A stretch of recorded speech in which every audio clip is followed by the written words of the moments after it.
ரிதி, கேரள மாநிலத்திலிருந்து தமிழகத்தில் உள்ள நெல்லை மாவட்டத்தில் பல்வேறு இடங்களில் மருத்துவ கழிவுகள் கொட்டப்பட்ட விவகாரம் தொடர்பாக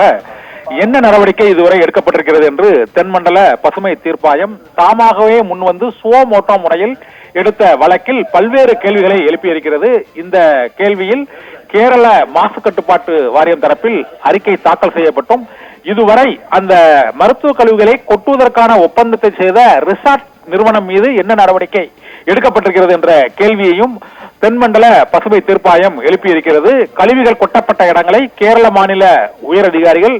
நேரில் சென்று ஆய்வு நடத்தியும் மேல் நடவடிக்கை என்ன எடுக்கப்பட்டிருக்கிறது, பலமுறை நோட்டீஸ் அனுப்பி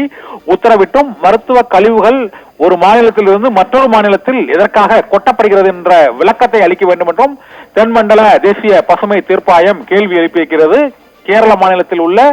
மருந்து கம்பெனிகளில் இருந்தும் மருத்துவமனைகளில் இருந்தும் மருத்துவ கழிவுகள் தமிழ்நாட்டில் உள்ள நெல்லை, குமரி மாவட்டங்களில் உள்ள பல்வேறு இடங்களில் கொட்டப்படுவதற்கு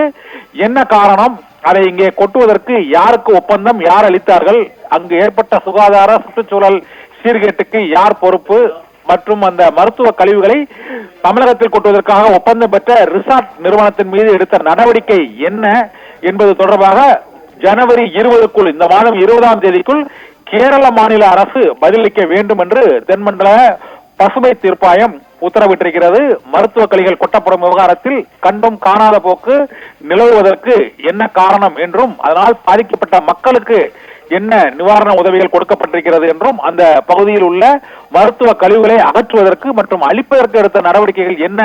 என்பது குறித்தும் விரிவான அறிக்கையை 20ஆம் தேதிக்குள் நீதிமன்றத்தில் தாக்கல் செய்ய வேண்டும் என்றும் தென்மண்டல பசுமை தீர்ப்பாயம் உத்தரவிட்டிருக்கிறது. மருத்துவ கழிவுகளை கொண்டு வந்து கொட்டிய விவகாரம் குறித்து ஜனவரி 20ஆம் தேதிக்குள் பதிலளிக்க வேண்டும் என கேரள அரசிற்கு தென்மண்டல பசுமை தீர்ப்பாயம் உத்தரவானதை பிறப்பித்திருக்கிறது. அண்மை செய்தியாக பார்த்தும் விவரங்களை எமது தலைமை செய்தி ஆசிரியர் கண்ணன் வழங்கியதை கேட்டோம்.